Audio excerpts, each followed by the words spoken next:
My name is Olivia, I'm 31, and my own sister stole my fiancé with my family's help. Before I tell you how I ended up with the power to decide my father's entire career in my hands, let me know where you're watching from in the comments. The email arrived on a Tuesday morning, the subject line a punch to the gut, Mom misses you, Olivia. I was sitting in my office, the corner one with the floor-to-ceiling windows overlooking the city, a view I had earned with 3 years of relentless, soul-crushing, and ultimately liberating work. The text of the email was a masterclass in manipulation, a symphony of guilt trips and passive-aggressive pleas about how much they were struggling, how they needed me, how family is family. I stared at the words, my coffee growing cold. My finger hovered over the delete button, a small act of defiance that felt monumental. It felt like just yesterday, but it was 3 years ago. I was huddled on the floor of my tiny apartment, the phone pressed hard against my ear, listening to my own mother justify the ultimate betrayal. I was sobbing, the kind of ugly, gasping sobs that steal your breath and leave you hollowed out. Ryan had just left. My fiancé. He had stood in my living room, that same living room where we'd planned our future, and he couldn't meet my eyes. He'd told me he had feelings for my sister, Natalie.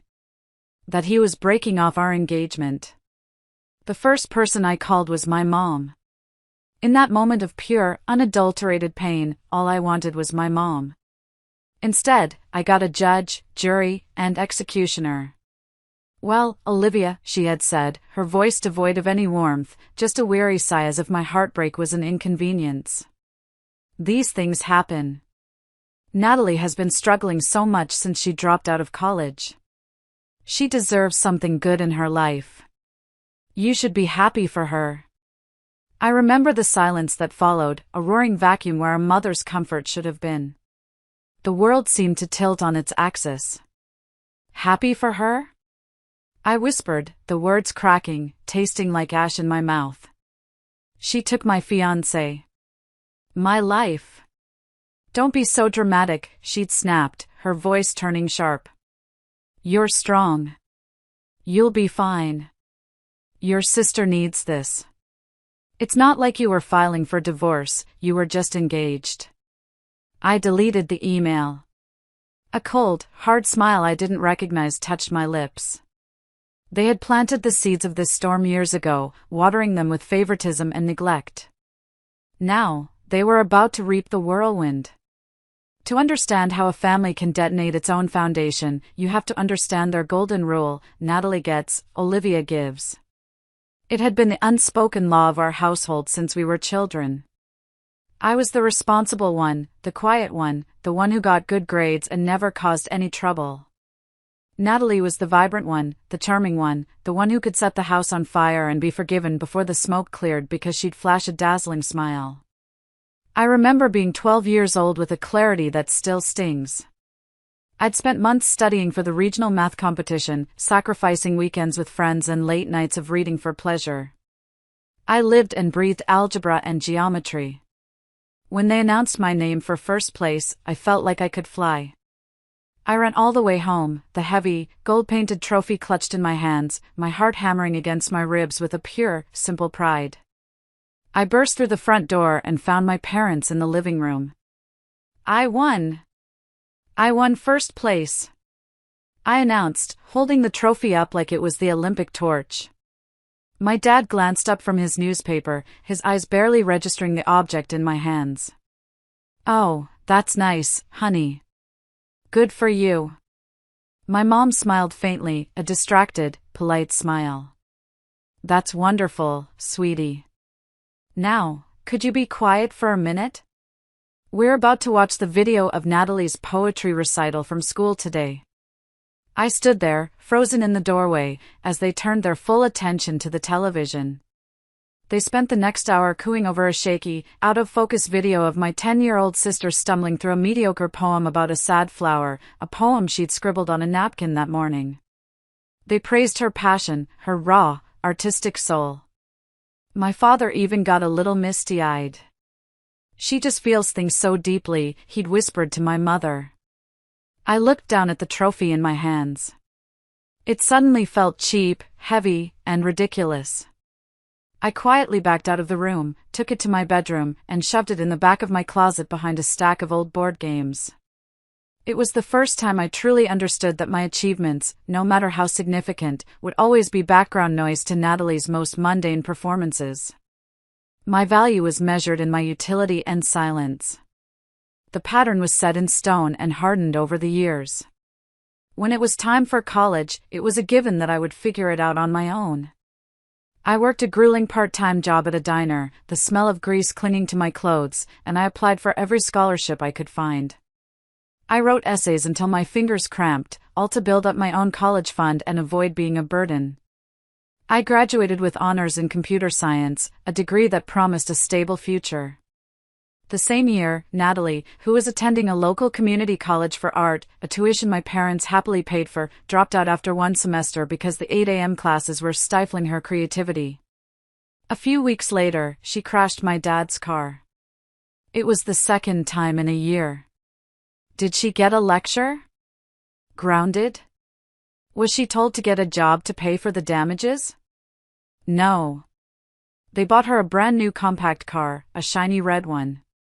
She just needs something reliable to get her to job interviews, my mother explained, her back to me as she washed dishes. She didn't look at me as I was putting on my sensible shoes to take the bus to an interview for my first real job. My starting salary was going to be decent, but I had a mountain of student loans to think about. The injustice of it all was a constant, bitter pill I was forced to swallow. Then, I met Ryan. It was at a tech conference in a city 3 hours away. It was the first time I'd felt truly seen. He wasn't just charming, he was brilliant. He listened when I talked about my work, his eyes lighting up with genuine interest. He didn't see a quiet, responsible girl, he saw a passionate, intelligent woman. We fell in love quickly, a whirlwind of shared dreams and late-night coding sessions, fueled by cheap pizza and endless coffee.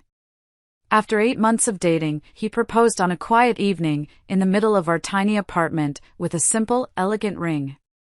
It wasn't huge, but it was perfect. I felt like my life was finally, truly starting. For the first time, I had something that was just mine.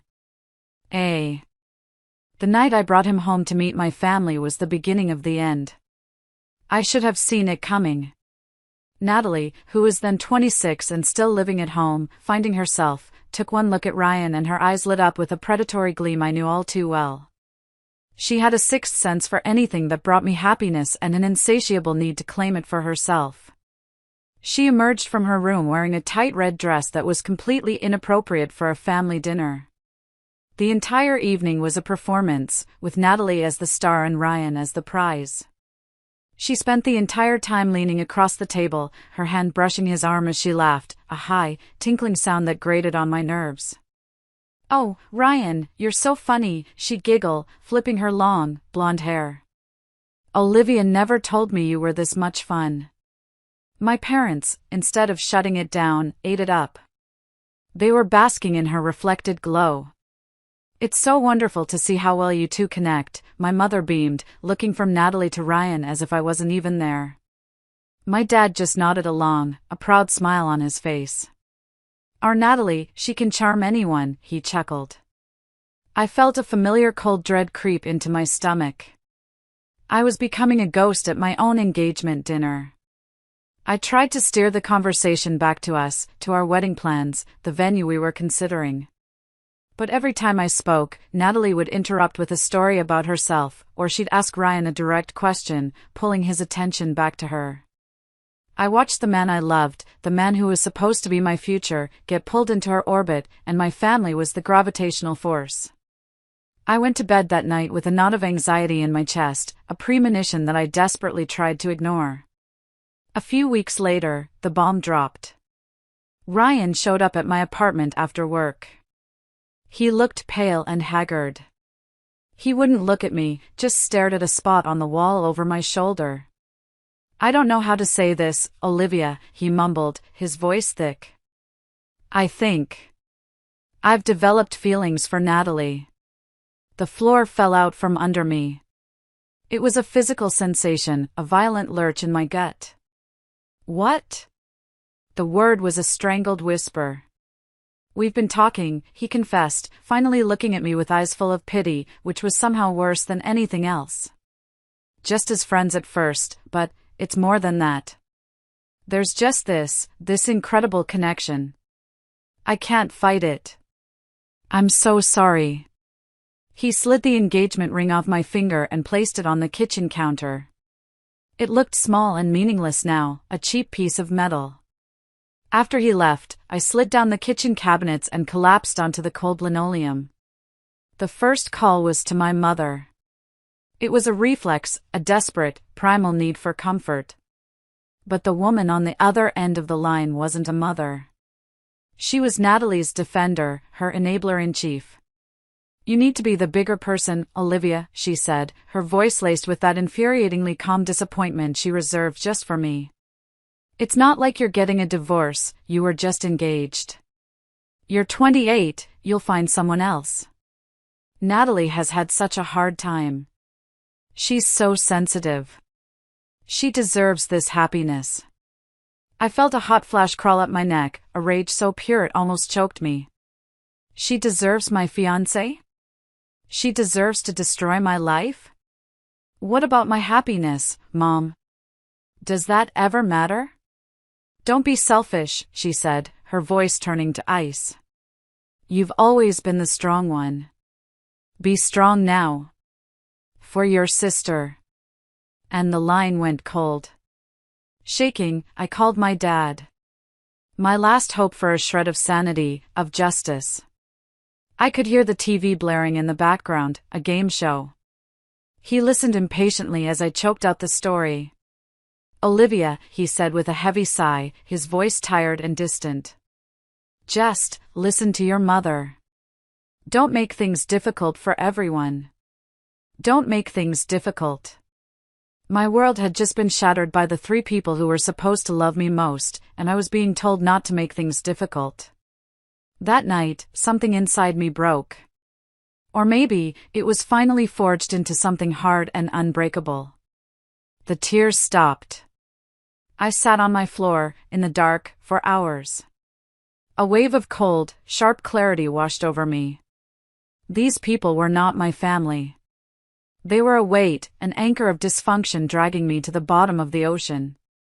I looked around my small apartment, at the photos on the wall, the little trinkets that represented a life of desperately trying to earn their love. It was all a lie. A pathetic, one-sided effort. I didn't cry anymore. I got up, my movements precise, almost robotic.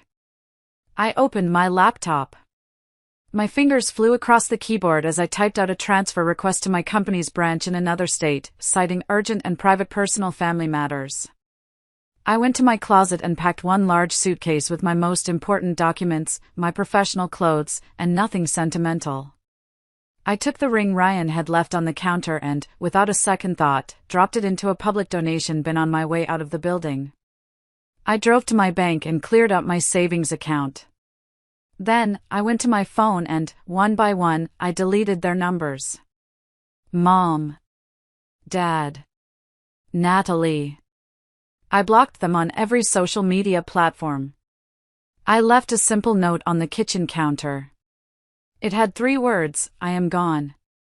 I got in my car and drove for 12 hours straight, fueled by coffee and a cold, burning rage.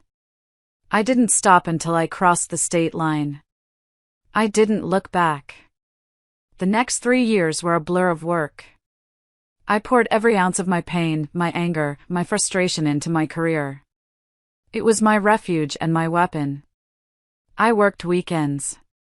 I took on the hardest projects, the ones no one else wanted, the ones with impossible deadlines and complex problems.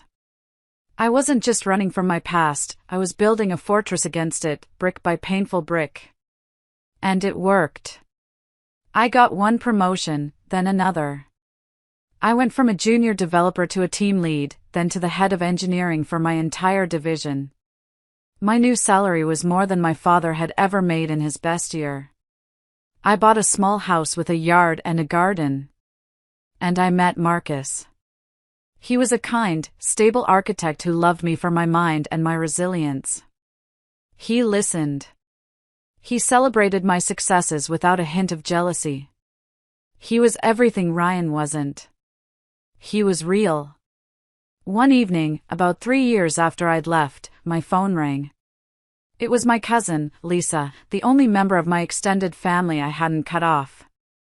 She was a good person, a neutral party who had always been kind to me. "Hey, Liv," she said, her voice hesitant. "I don't know if you want to hear this, but things aren't going so well back home." I stayed silent, my posture rigid, letting her talk. "It's about Natalie and Ryan," she continued. "It was a disaster. Ryan lost his job about a year ago, something about poor performance. He started drinking. A lot. They fought constantly. Natalie couldn't handle him being broke and miserable, so she dumped him and moved back in with your aunt and uncle. They're having a really hard time financially. And your dad's company, Northgate, is having massive layoffs. He's terrified he's next on the chopping block. They had to sell the house you grew up in." I felt nothing. A complete and total absence of pity. It was like hearing a weather report from a distant country. "Thanks for letting me know, Lisa," I said calmly. "I hope you're doing well." That call was the first crack in the dam of silence I had built. A week later, the emails started. First from my mother, with saccharine subject lines like "thinking of you" and "family is everything." Then came the ones from Natalie, full of misspelled words and breathtaking self-pity, asking if she could crash with me for a few weeks to get back on her feet. I deleted them all without a reply. Then, things escalated. My mother started showing up. First at my apartment building, leaving tear-stained, manipulative letters with the doorman. I instructed him to throw them away. Then, she came to my workplace. She waited in the lobby, telling the receptionist she was my mother and that it was an emergency. I saw her from the internal security camera feed, looking frantic and entitled. I had to have security escort her out. The humiliation was immense. The final straw was when they both showed up, cornering me in the parking garage after work. My mother grabbed my arm, her face a mask of desperation. "Olivia, please. We need you. Your father might lose his job. Natalie can't find work. We have nothing." Natalie stood behind her, arms crossed, a sneer on her face. "Yeah, it must be nice sitting in your ivory tower while your family suffers. You owe us." Owed them? The audacity of it was breathtaking. That was when I hired a lawyer. A sharp, no-nonsense woman who listened to my story with a grim expression. We filed for a restraining order the next day. For months passed in blessed, court-ordered silence. I thought it was over. I was so wrong. The invitation to the Innovator of the Year Awards Gala felt like a validation of everything I had worked for. My company had nominated me for my work on a groundbreaking new software platform, and I had won. Marcus was beaming with pride, helping me choose a dress, a sleek, elegant navy blue gown that made me feel powerful. I was ready to celebrate my new life. The day of the gala, Mr. Harrison, my CEO, called me into his office. He was a sharp, direct man in his late 60s who valued competence above all else. "Olivia," he said, getting straight to the point. "You know we're in the final stages of the Northgate Industries acquisition." I nodded, my heart beating a little faster. It was the biggest news in our industry. "It's a mess over there," he continued, leaning back in his chair. "Their tech infrastructure is a dinosaur held together with digital duct tape. We need to integrate their systems with ours, and it requires a delicate touch. This isn't just about code, it's about people and processes. We need a leader who understands the technology inside and out, but also has the strategic vision to oversee a massive restructuring. I want you to lead it. You'll be the head of technical integration for the entire project." I was stunned into silence. It was a massive leap of responsibility, a position of incredible power. "Sir, I'm honored. You've earned it, he said simply. Your work speaks for itself. That evening, as I was doing my makeup for the gala, an email notification popped up on my phone. It was from Natalie. The subject was just my name. Against my better judgment, my finger tapped the screen. It was a long, rambling tirade, filled with typos and pure, uncut rage. You think you are so much better than us now with your big job and your fancy life, it read. Dad might lose his job because of your company and you don't even care. After everything we did for you, you owe us. We just need the money, it's not like we actually want you back. You are so selfish and you always have been. I hope you fail. I read it twice, then a third time. A cold, calm certainty settled over me. I took a screenshot and saved it to a secure folder on my phone. It was the final piece of evidence I didn't even know I needed. It wasn't about love or family. It was never about that. It was just about what I could provide. The mask was completely off. The gala was a glittering affair. Crystal chandeliers, the sound of a string quartet, the low hum of conversation among the brightest minds in the city. I was standing with Marcus and Mr. Harrison, a glass of champagne in my hand, actually feeling happy, when Lisa sent me a text. They're here. All three of them. I saw them at the check-in. Be careful. My blood ran cold. I scanned the room, and there they were, near the entrance, looking horribly out of place. My father in an ill-fitting old suit, my mother in a gaudy dress that was a decade out of style, and Natalie, looking thin and bitter in cheap black clothes. They looked like ghosts at a feast. And they were heading straight for me. They descended like vultures. My mother grabbed my arm, her nails digging into my skin. Olivia, thank God, she began, her voice loud enough for everyone nearby to hear, tears already welling in her eyes in a practiced display of maternal grief. We need to talk. Your father, the company, you have to help us. Don't you dare walk away from us, Natalie hissed from behind her, her voice low and venomous. After all you've put us through. You have to fix this. It was a clumsy, desperate performance. People were starting to stare. Mr. Harrison looked concerned, his eyes flicking towards the security detail near the door, but I gave him a slight, almost imperceptible shake of my head. I was done running. I was done being humiliated. A few minutes later, they called my name. I gently removed my mother's hand from my arm, straightened my dress, and walked to the stage, the applause a distant buzz. I accepted the heavy glass award. I looked out at the crowd, my eyes finding my family. Their faces were a grotesque mixture of envy and desperate hope. They thought this was their moment, their chance to leverage my success, to guilt me in front of my peers. I thanked my company, my team, and Marcus, my voice steady. Then I took a deep breath, and looked directly at them. And I'm especially excited to use this opportunity to announce my new role, I said, my voice clear and professional, ringing through the silent hall. As of this afternoon, I have been appointed as the head of technical integration for the Northgate Industries merger. My primary responsibility will be to evaluate and restructure their entire technology division to ensure maximum efficiency and alignment with our corporate strategy. I let the words hang in the air. I didn't say layoffs. I didn't say downsizing. I didn't have to. The words restructure and efficiency were corporate speak for a purge. I watched my father's face. The color drained from it. He went white as a sheet, his hand coming up to grip his chest. He understood. His 30-year career, his pension, his entire professional legacy, it was all going to be reviewed, analyzed, and judged on efficiency by the daughter he had cast aside. The power dynamic of our entire lives had just been reversed in one public, devastating announcement. My mother's jaw dropped, her fake tears forgotten. Natalie just stared, her mouth agape, the smugness on her face finally, irrevocably shattered. Later that night, as Marcus and I were leaving, my father cornered me by the valet. He looked 10 years older.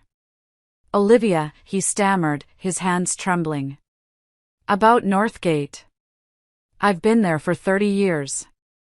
I know the systems. I can be valuable. I looked him dead in the eye. My voice was quiet, professional, and utterly devoid of emotion. All personnel will be evaluated based on performance and suitability for the new structure. It's standard procedure. Good luck, Dad. I turned and walked away without looking back. I never spoke to any of them again. The next 6 months were about building, not destroying. Marcus and I bought a larger house together, one with a big garden and lots of light. I picked up my old photography hobby, finding peace in capturing beautiful moments instead of dwelling on ugly ones. I started mentoring a young woman in my company, a brilliant engineer fresh out of college, making sure she had the support and encouragement I never did. I made sure she knew her value from day one. One day, I was scrolling through Lisa's social media. She had posted a photo from a work party at a local restaurant. In the background, out of focus but unmistakable, was a figure in a cheap, black uniform, her hair pulled back in a severe bun. She was wiping down a table, her expression exhausted and empty. It was Natalie. There was no grand explosion, no dramatic confrontation. Just the quiet, mundane reality of consequences. It was the most satisfying ending I could have imagined. Tonight, I'm standing on the balcony of my new home, looking out at the garden we're planting. The air is cool and clean. For a long time, I thought forgiveness meant letting people back into your life, accepting their apologies whether they were sincere or not. I know now that's not true. Sometimes, the greatest act of love, especially self-love, is having the courage to close the door, lock it, and throw away the key. It's about choosing your own peace over their chaos. Marcus comes up behind me, wrapping his arms around my waist. He rests his chin on my shoulder, and we stand together, watching the first light of dawn paint the sky. A new day. A new life. One that I built, on my own terms. Thank you for listening to my story. Have you ever had to make a hard choice to protect your own peace? Let me know in the comments. And if this story resonated with you, please give it a like and subscribe for more.